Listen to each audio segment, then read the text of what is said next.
Olá, boa noite. Começa agora o Rede TV News. Boa noite. Segunda turma do Supremo Tribunal Federal julga se Sérgio Moro foi parcial em decisões que tomou como juiz na Lava Jato. Até agora, 2 ministros votaram a favor de Moro e 2 contra. O ministro Nunes Marques pediu mais tempo para dar o voto final. E você vai ver também. Mesmo na fase que mais restringe a circulação das pessoas, São Paulo segue enfrentando lotação nos ônibus, trens e metrô. Presa no Rio de Janeiro, a quadrilha que falsificou um alvará de soltura e tirou da prisão um dos maiores traficantes de armas do mundo. 5 pessoas foram presas no Rio de Janeiro suspeitas de integrar uma quadrilha que falsificava alvarás de soltura. Entre os beneficiados pelo esquema estão João Felipe Cordeiro Barbieri, um dos maiores traficantes de armas do mundo. Há 20 dias, a polícia começou a investigar uma quadrilha que falsificava alvarás de soltura. Hoje, 5 suspeitos foram presos. Entre eles, as advogadas Débora Albernaz de Souza e Angélica Coutinho Campos. O agente penitenciário Fábio Luiz da Silva Polidório, Arlésio Luiz Pereira Santos, ex-presidiário com 15 passagens pela polícia, que se passava por oficial de justiça, e a mulher dele, Josefa Antônio da Silva, que era motorista da quadrilha. Os 2 eram os mentores do bando e foram presos quando tentavam fugir. Segundo as investigações, a quadrilha falsificou alvarás de soltura de pelo menos 3 criminosos. Com a pandemia, os oficiais de justiça deixaram de levar o documento pessoalmente aos presídios. Foi aí que o grupo começou a agir, enviando os alvarás por e-mail. O oficial de justiça ficou trabalhando em home office, não havia outra alternativa senão o cumprimento de alvará eletrônico. E naquele primeiro momento não se atentaram à necessidade dos protocolos de dupla certificação, enfim, uma série de fatores. Segundo a polícia, o esquema de fraude começou em outubro do ano passado. Ainda não se sabe os valores arrecadados. Entre os beneficiados pelo esquema está João Felipe Cordeiro Barbieri, considerado um dos maiores traficantes de armas do mundo.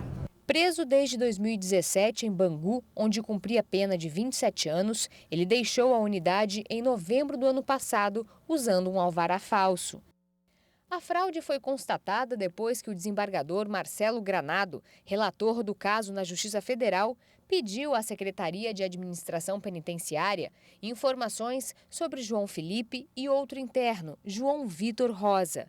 Em resposta à Justiça, a SEAP informou que os 2 tinham sido soltos com alvarás concedidos pela 8ª Vara Federal Criminal.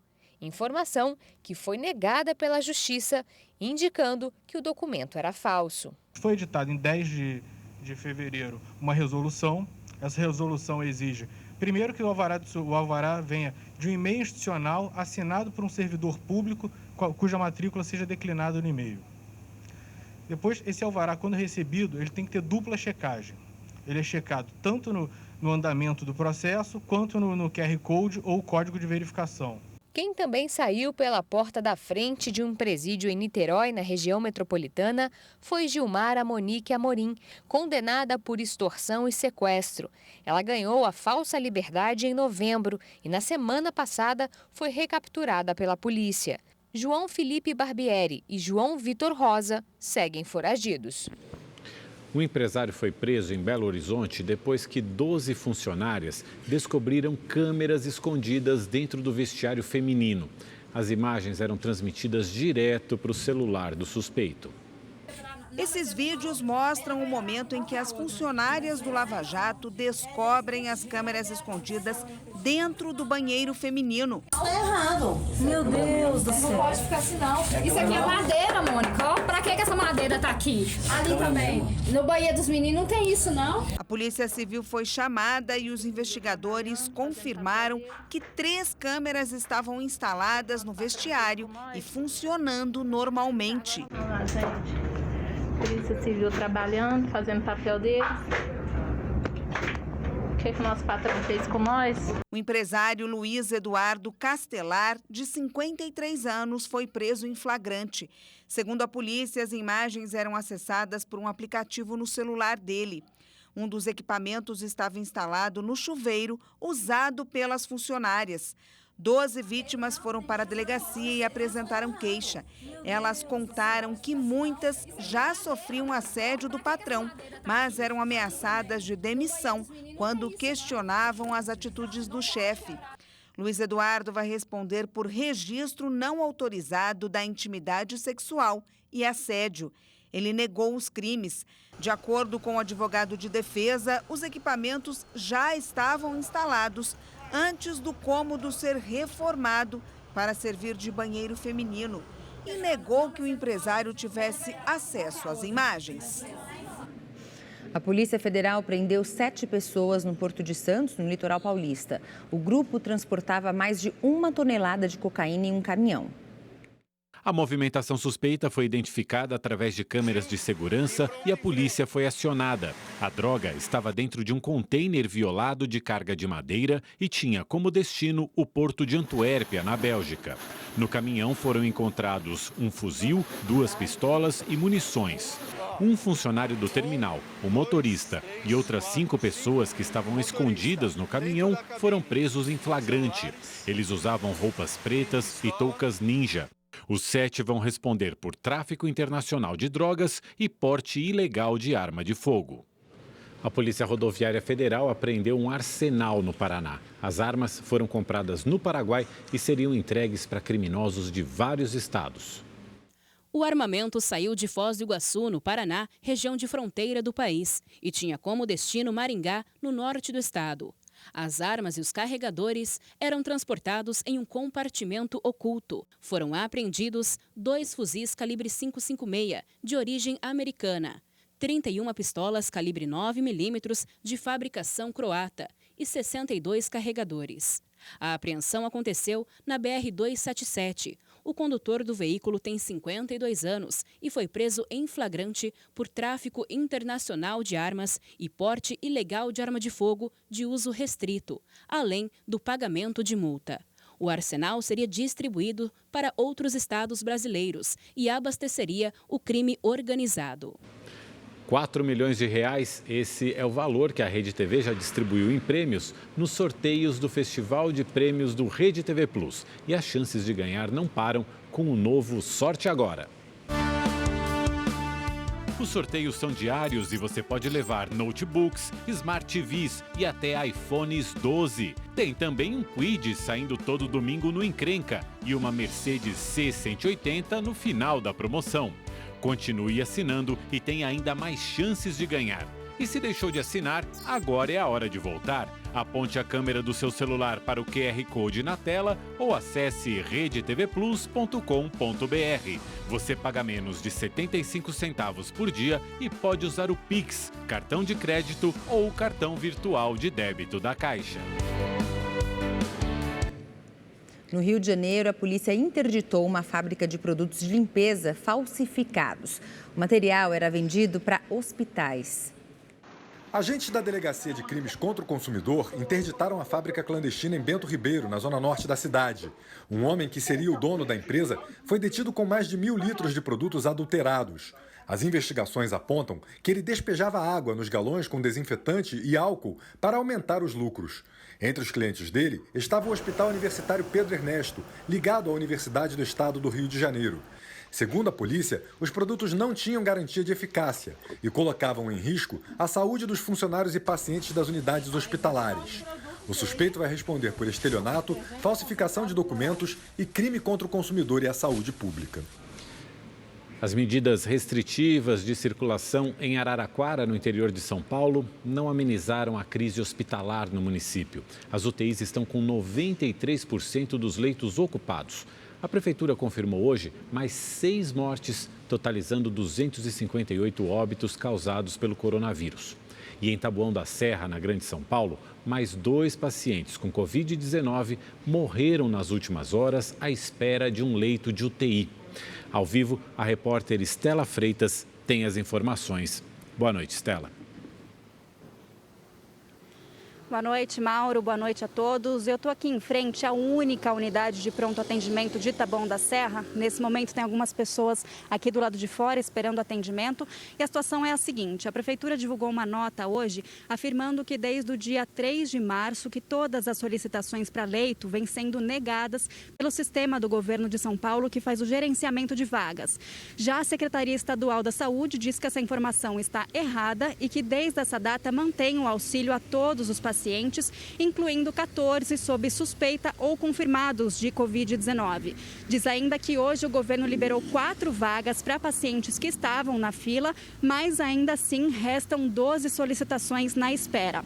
A Secretaria também diz que tem registro de 8 óbitos aqui de Taboão da Serra, mas as autoridades municipais da saúde afirmam que 11 pacientes morreram nos últimos dias à espera de transferência. A Prefeitura afirma que Taboão não tem leitos de UTI disponíveis e sim leitos de suporte respiratório e enfermaria. E no próximo fim de semana serão criados mais 30 leitos de enfermaria, totalizando 70 exclusivos para pacientes com Covid-19.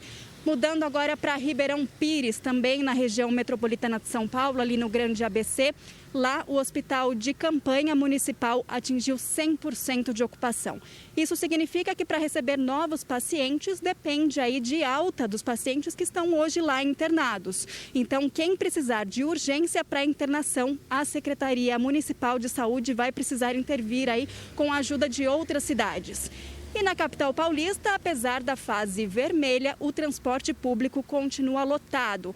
Nessa fase, só os serviços essenciais funcionam, mas ainda assim, ônibus, trens, estações e terminais continuam cheios. Vamos ver na reportagem de Murilo Rincon. A Estação da Luz, no centro de São Paulo, ficou assim no horário de pico. Pelo movimento, nem parece que estamos em uma das fases mais críticas da pandemia. A população até que usa máscara, mas e o distanciamento? Dá para cumprir? É impossível, porque é muita gente, né? Precisa trabalhar, correr atrás do seu ponto cada dia. Não dá, de maneira nenhuma. É muita gente, principalmente a partir das 5 horas. Você entra no trem, você fica sufocado. Pois é, e a grande maioria das pessoas parece nem se importar com o risco de exposição ao vírus que a aglomeração oferece. Algumas até forçam a porta de um dos carros para entrar em um vagão já superlotado.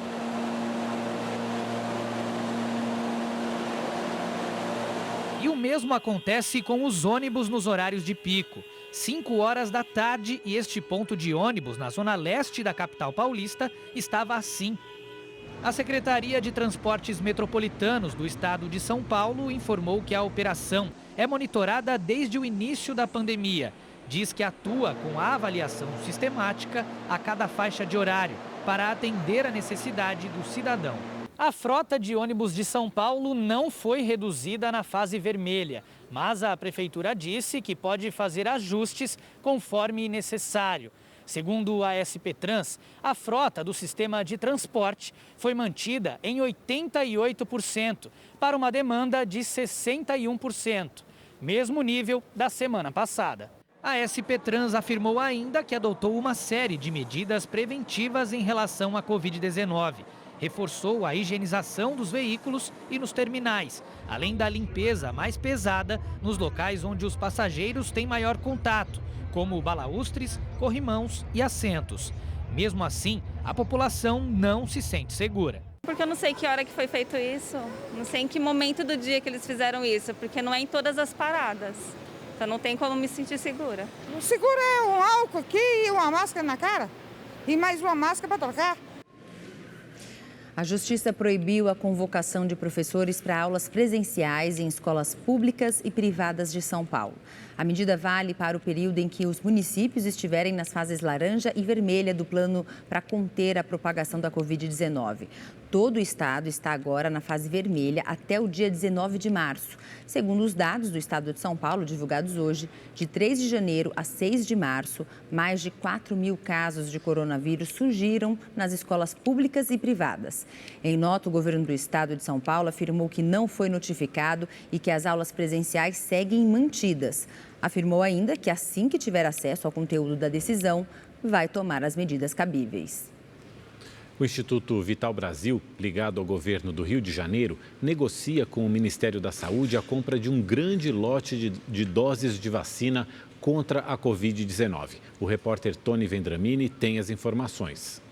O Instituto Vital Brasil informou que nos próximos dias o Ministério da Saúde deve assinar o contrato que vai garantir a entrega de 100 milhões de doses da vacina Zycov-D nos próximos 12 meses. O imunizante, produzido pela multinacional indiana Zydus Cadila, pode ser armazenado em temperatura ambiente e atualizado mais facilmente contra novas cepas do coronavírus por ser feito de DNA. Segundo o Instituto Vital Brasil, o acordo prevê também a transferência de tecnologia e a transformação da estrutura do laboratório em Niterói, na região metropolitana do Rio, em um polo produtor de vacinas. A capacidade de produção será de 500 milhões de doses anuais. O Instituto também informou que assim que o contrato for assinado, vai protocolar junto à Anvisa o pedido do uso emergencial. Os primeiros 5 milhões de doses chegariam ao Brasil ainda em abril. O Ministério da Saúde ainda não se pronunciou sobre o assunto. Do Rio de Janeiro, Tony Vendramini, para o Rede TV News. Em Minas Gerais, o sistema de saúde de algumas cidades chegou ao limite. E na região metropolitana de Belo Horizonte foi decretado toque de recolher. Em Sete Lagoas, a 75 quilômetros de Belo Horizonte, 6 pessoas morreram no final de semana por complicações da Covid-19. A taxa de ocupação de leitos de UTI passa de 100% e a prefeitura adotou medidas mais rígidas, como o toque de recolher. E aumentou muito mais também o tempo de permanência, né, de um paciente nos hospitais, que quando começou era de 4 a 7 dias, hoje era de 15 a 30, hoje nós estamos pacientes aí ficando 60 dias na UTI, né, 80 dias. A histórica Ouro Preto também registra lotação máxima nas UTIs. Em Congonhas, os casos mais graves são transferidos para Barbacena. Já em Ribeirão das Neves, a prefeitura enfrenta dificuldades para aumentar o número de vagas nas unidades de saúde. A maior dificuldade de criação de novos leitos de UTI seria a contratação de pessoal e também a disponibilidade de espaço físico e o valor elevado de um leito. Aqui na região metropolitana de Belo Horizonte, 27 cidades terão toque de recolher a partir de hoje. A restrição vale das 8 da noite às 5 da manhã. Outra medida anunciada é a proibição da venda de bebidas alcoólicas geladas até nos supermercados. As pessoas têm que reduzir um pouquinho e conscientizar mais, sabe? Porque está morrendo muita gente por causa disso. Haverá também fiscalização do transporte público com o apoio da Polícia Militar. Antes passava direto. Agora a gente fica lá e não passa ônibus de jeito nenhum. E quando passa, a gente vem até na porta. Nos hospitais de BH, a situação também é crítica. No Eduardo de Menezes, referência no tratamento da Covid, a lotação chegou a 93%. Na Santa Casa, 85%. E no Hospital da Baleia, 100%. 4 leitos de enfermaria foram adaptados para receber crianças. 3 estão internadas. Sabemos da circulação dessas variantes, especialmente a variante P1 de Manaus, lá do Amazonas, que pode ter realmente um impacto muito maior na saúde humana. Na tentativa de evitar um colapso no sistema de saúde, o comércio considerado não essencial da capital mineira está fechado desde o último sábado. O decreto da prefeitura divide opiniões. A gente que é comerciante, a conta não para, o PTU não para, o aluguel não para, a luz, a água não para. Vai atrapalhar bastante alguns comerciantes, mas é preciso fazer, não tem como não fazer. E vamos aos números da Covid-19 no Brasil. 9.843.000 pessoas já se recuperaram da doença no país. 1 milhão segue em acompanhamento. Desde o início da pandemia, mais de 268.000 pessoas morreram por complicações do novo coronavírus. A segunda turma do Supremo Tribunal Federal retomou o julgamento sobre a suspeição do ex-juiz Sérgio Moro nos processos em que o ex-presidente Lula é réu. 2 ministros votaram a favor de Moro e 2 contra. A discussão foi suspensa por um pedido de vista do ministro Nunes Marques. O julgamento sobre a suspeição do ex-juiz e ex-ministro da Justiça Sérgio Moro nos processos envolvendo o ex-presidente Lula na segunda turma do Supremo Tribunal Federal começou em 2018. A defesa do petista alegou que Moro não poderia ser juiz do processo porque teria interesse político na condenação do ex-presidente. Na época, o julgamento estava em 2-0 contra a suspeição de Moro, quando foi adiado a pedido do ministro Gilmar Mendes. Foi também por ação dele que a discussão foi retomada hoje. A reviravolta aconteceu depois que o relator do caso, ministro Edson Fachin, anulou nesta segunda-feira todas as condenações de Lula na Justiça Federal do Paraná. Fachin entendeu que o tribunal não era o local adequado para julgar o ex-presidente. Hoje, Fachin foi contra a retomada do julgamento. Ele argumentou que a decisão tomada ontem tornava o pedido de suspeição de Moro sem efeito. O ministro também queria mais tempo para analisar novas provas apresentadas pelos advogados do ex-presidente Lula. Fachin defendeu ainda que cabia a ele, como relator, pautar o julgamento na sessão de hoje. Os mesmos argumentos foram usados em um pedido de adiamento feito antes da sessão ao presidente do STF, Luiz Fux, que não se pronunciou.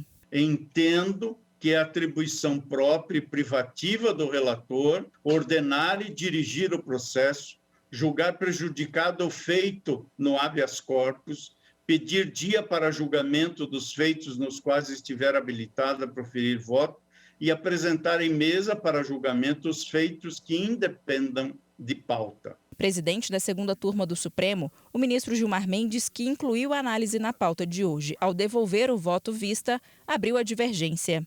Mendes foi seguido pelos ministros Nunes Marques, Carmen Lúcia e Ricardo Lewandowski. Por 4-1, o julgamento teve prosseguimento com o voto do próprio ministro Gilmar Mendes. Por mais de 1h30, o magistrado citou situações em que Moro teria atuado junto ao Ministério Público para incriminar o ex-presidente Lula. Entre os episódios citados está a troca de mensagens entre os procuradores e o então juiz, que foram vazadas e são investigadas pela Operação Spoofing. Não apenas descreve uma cadeia sucessiva de atos lesivos ao compromisso de imparcialidade. Ele explicita as condições do surgimento e do funcionamento do maior escândalo judicial da nossa história. Não se combate crime cometendo crime. Deferir o acesso a essas provas, nessa chamada Operação Spoofing, nós tivemos toda essa revelação de um sistema de justiça criminal fortemente autoritário. Logo após o voto de Gilmar Mendes, o ministro Nunes Marques pediu mais tempo para analisar o processo. Com isso, o julgamento foi novamente suspenso por um pedido de vista. Até que tentei, rapidamente, alinhar, né, um voto diante do que vi, mas o tempo foi extremamente curto para um membro da corte que jamais participou do processo e que não tinha absolutamente nenhum conhecimento sobre ele. Mesmo com o adiamento da discussão, o ministro Ricardo Lewandowski decidiu antecipar o voto dele pelo reconhecimento da parcialidade de Sérgio Moro. Ficou patenteado o abuso de poder com o qual se ouve o ex-magistrado. Bem assim, o seu completo menosprezo pelo sistema processual vigente do país, por meio da usurpação das atribuições do Ministério Público Federal e mesmo da Polícia Federal. Com o voto de Lewandowski, o placar fica empatado em 2-2. A ministra Carmen Lúcia já deu indícios de que pode mudar de posicionamento, o que já daria maioria para decidir pela suspeição de Moro e pela invalidação dos atos dele nos processos envolvendo Lula. No entanto, ela só irá votar quando o ministro Nunes Marques devolver o processo para julgamento, o que não tem data para acontecer. O dólar, que na máxima do dia de hoje chegou a R$ 5,87, perdeu força durante a tarde. Mesmo assim, a moeda norte-americana fechou em alta de 0,23%, cotado a R$ 5,79. Belo Horizonte ganhou hoje o primeiro hospital público veterinário. Essa é a única unidade de Minas Gerais para atender os animais de graça. A notícia sobre a inauguração levou dezenas de pessoas com seus animais para a porta do hospital. Ele está com um probleminha na patinha e eu quero saber o que pode ser resolvido. A fila de cães e gatos chegou a dobrar o quarteirão. Os veterinários precisaram ir para o lado de fora fazer a triagem dos pacientes. O João Pedro trouxe a Laika com a esperança de conseguir atendimento. Deu esse nódulo no peito dela, ela tem dificuldade para andar, para correr mesmo e até para deitar. Então eu vim trazer porque está incomodando muito ela. Isso aqui é muito caro para fazer. E ter um hospital público para animais assim vai ajudar muito. A gente pede encarecidamente às pessoas que não façam aglomeração, que respeitem o distanciamento, que usem a máscara corretamente e que venham ao hospital somente para casos de urgência. O Hospital Público Veterinário vai priorizar moradores de rua, protetores de animais e pessoas com baixa renda comprovada. Por causa da pandemia, o atendimento está limitado. A gente prioriza, obviamente, os atendimentos de emergência e urgência que necessitam de um atendimento mais rápido. São distribuídas 30 senhas para cães e gatos somente. Nessas 30 senhas, a gente faz todo e qualquer atendimento que os animais necessitem. A chegada da Páscoa pode ser uma oportunidade de negócios. Produzir ovos de chocolate é uma boa dica para quem quer empreender com poucos recursos. A embalagem está na mesa e os pedidos começaram a chegar. Este será o segundo ano do empresário de moda Arthur Schultz como produtor de ovos de Páscoa. Eu sempre gostei de cozinhar para amigos, né, fazer doces, tortas. E agora com a pandemia eu resolvi fazer ovos de Páscoa para vender, para dar um complemento na renda, né? Há 3 anos o desemprego fez a Julie se reinventar. Ela investiu em ovos de Páscoa e do boca a boca passou a divulgar seus produtos pela internet. No ano passado, comprou equipamentos e, em plena pandemia, sustentou a família com os lucros da Páscoa. Este ano, os resultados já são visíveis. Eu postei o meu cardápio há 2 dias atrás e agora eu já tenho praticamente 300 ovos vendidos, isso misturado de colher e tradicionais. Então eu espero que essa Páscoa eu consiga vender bem mais. A Andréia ficou 2 anos sem produzir. Este ano, de volta ao mercado, ela tem até umas dicas para iniciantes. Então, tem que ter muita força de vontade, que dá trabalho, né? E para divulgação, tem as redes sociais, né? Muita gente interessada em produzir ovos de Páscoa não sabe por onde começar e procura outras alternativas. Antigamente, quem queria trabalhar com ovos de Páscoa, mas não sabia, podia participar de um dos treinamentos oferecidos pelas lojas atacadistas. Mas agora, com a pandemia, esse tipo de curso que é presencial foi proibido. Pensando nisso, o Sebrae criou um programa para quem vai iniciar um negócio ou quer melhorar os resultados de uma microempresa. O curso é de capacitação técnica em alimentação e planejamento estratégico. E tudo isso é gratuito. E inclui, fazendo esses treinamentos, acesso a crédito, microcrédito orientado, com os menores juros do mercado para começar o negócio. A Câmara dos Deputados discute a proposta de emenda à Constituição que abre espaço para uma nova rodada de pagamentos do auxílio emergencial. Apesar da pressão de algumas categorias, o relator manteve o texto aprovado pelo Senado. A chamada PEC emergencial determina regras para o controle de gastos. Uma delas prevê que os salários de servidores públicos serão congelados se as despesas atingirem 95% das receitas. Por causa desse artigo, algumas categorias do serviço público, principalmente da segurança, passaram a fazer pressão nos deputados para que a categoria fosse excluída dessa previsão de congelamento de salário. O próprio presidente Jair Bolsonaro chegou a cogitar a possibilidade, já que os profissionais da segurança fazem parte da base de apoio dele. No entanto, após uma reunião entre os líderes da Câmara e um encontro entre o relator, deputado Daniel Freitas, do PSL de Santa Catarina, e o presidente Bolsonaro, as mudanças foram descartadas para evitar que o texto tenha de voltar ao Senado, o que atrasaria a votação. O presidente Bolsonaro, naturalmente, gostaria de ver, principalmente a segurança pública nesse momento, mas nós entendemos que agora o plenário da Câmara dos Deputados é soberano e nós vamos levar a apreciação dos deputados. O meu relatório vai nessa direção e nesse sentido. Com isso, o relator apresentou parecer pela aprovação do texto como saiu do Senado.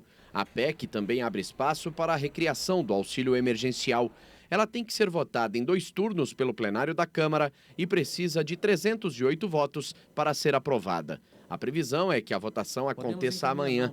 Só depois disso, o governo vai editar uma medida provisória recriando o auxílio emergencial, que deve ter 4 parcelas entre R$ 175 e R$ 375.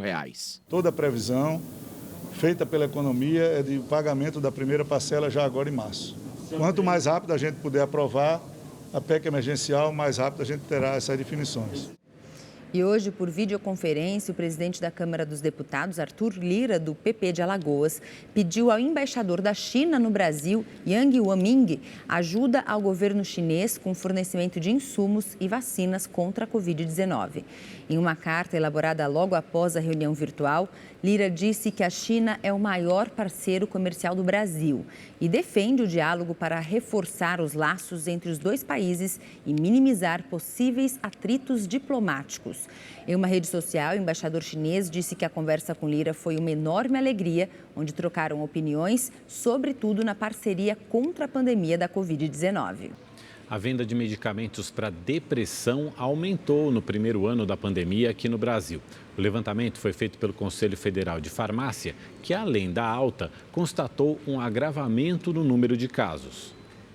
A Ana Luísa é da Paraíba e no começo do ano passado já tinha percebido algumas mudanças de humor que passaram a afetar a rotina de estudos. E com a pandemia do novo coronavírus, a situação se agravou. Todas as notícias ruins, que a gente ia ter que ficar mais tempo em casa, porque até então a quarentena ia durar, a gente ia ficar em casa 15 dias, depois 40, e já estava em 70, e hoje 1 ano.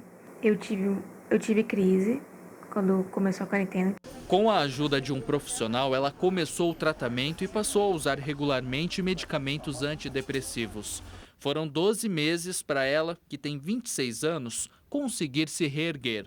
Foram 2 semanas bem pesadas, que eu não conseguia dormir direito, eu falava com muitos amigos meus, com meu irmão também, para a gente tentar, para ver se alguém conseguia, assim, me ajudar. E eu consegui realmente me reerguer. E ano passado, em dezembro mais ou menos, eu parei de tomar o medicamento. O medo de infecção pelo coronavírus, as mudanças na rotina, incertezas quanto ao futuro e o isolamento social são alguns dos fatores apontados que mexeram com a vida de boa parte dos brasileiros, provocando alterações no sono, ansiedade e desânimo. Tanto tempo, digamos assim, com restrição de movimentação, angústias que são experimentadas pela incerteza referente ao vírus, né? Tantas perdas em tão pouco tempo. Então, tudo isso significa uma sobrecarga emocional, né? E que é fonte causadora de sofrimento psíquico. Os efeitos desse fenômeno social foram perceptíveis na rotina dos brasileiros, que passaram a buscar mais ajuda em clínicas médicas. Só que, como consequência, houve aumento na venda de medicamentos de autocontrole, que exigem prescrição médica para combater a depressão e a estabilizar o humor. Além disso, a pesquisa constatou uma alta e o agravamento de casos. O levantamento realizado pelo Conselho Federal de Farmácia apontou que no primeiro ano da pandemia, a compra desses remédios cresceu 17% no país na comparação com 2019. Só que essa é uma tendência de alta observada nos últimos anos. Entre 2017 e 2018, o aumento foi de 9% e de 2018 para 2019 chegou a 12%. A gente também faz esse alerta que as pessoas elas não se automediquem, que se elas estão tendo algum problema, se elas estão notando que está causando algum sofrimento, principalmente nesse período, dela procurar um profissional, procura um profissional farmacêutico, porque ele pode ter condições de fazer o rastreamento, encaminhar esse paciente para um médico, caso haja necessidade, ou ele procura um médico para que ele possa fazer esse diagnóstico.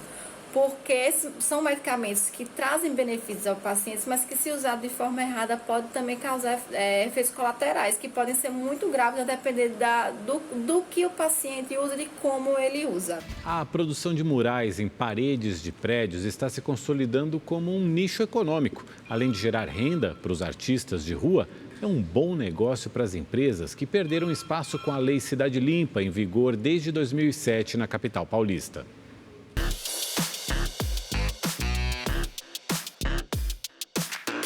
Da pintura em telas e muros para a arte nas alturas. São paredes imensas que estão ao alcance até dos menos atentos. Mena se descobriu artista no final da faculdade de arquitetura. Desenvolveu o dom e não parou mais. Em um ano, já está no 7º mural em uma empena cega, como são chamadas as laterais de prédios que não têm janelas. Todas as pessoas que passam numa arte, ou a maioria delas, sente alguma coisa no coração. Ela tira o olhar do chão e volta o olhar para cima, em contemplação. Isso é um ato e um momento muito divino que a gente está vivendo agora. E uma oportunidade para nós artistas podermos cada vez mais nos manifestar. E a altura para mim hoje é um prazer. A arte de rua, por tanto tempo marginalizada, se tornou um negócio que está cada vez mais profissionalizado. O colorido em pontos estratégicos de São Paulo é também uma forma de driblar a Lei Cidade Limpa, que há quase 15 anos restringiu a publicidade em espaços públicos. Com sutileza, a obra traz as cores de uma marca. São ideias e conceitos que se comunicam com o público. A arte visual ela é uma forma de comunicação, tá? Então é possível a gente trabalhar com murais, falando sobre algum conceito ou passando alguma mensagem, mas não de uma forma explícita, não de uma forma comercial, não de uma forma com cunho publicitário, né? A produção de murais gigantes tem aumentado no último ano em São Paulo. Enquanto shows, peças de teatro e sessões de cinema foram suspensos na pandemia, empresas investiram em campanhas de marketing, usando a arte em locais públicos e privados. As empresas que apoiam esse tipo de iniciativa, geralmente elas têm no seu DNA, né, ou na sua filosofia, apoiar a arte em geral, a cultura em geral, né?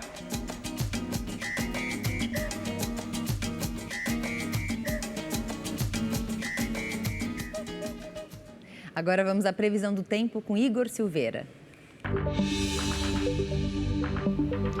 Olá, boa noite. Amanhã a previsão é de chuva em praticamente todo o país e o tempo só continua seco em partes do centro-oeste, do nordeste e do sul, onde o dia fica nublado em todas as regiões e chuvoso no período da tarde na faixa leste.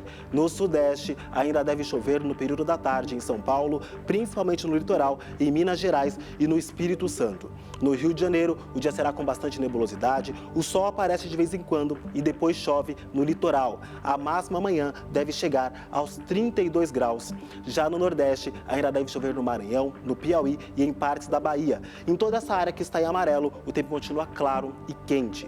Em Salvador, a máxima amanhã deve chegar aos 32 graus. Na região norte, ainda deve chover a qualquer hora do dia e em Manaus, os termômetros registram 30 graus. E para saber mais sobre a previsão do tempo na sua cidade, é só entrar no site da Rede TV. Eu fico por aqui, uma ótima noite e até mais. E o Rede TV News de hoje fica por aqui. Obrigado pela companhia, tenha uma ótima noite. Até amanhã. Uma ótima noite para você, a gente se vê amanhã. Até lá. Tchau, tchau.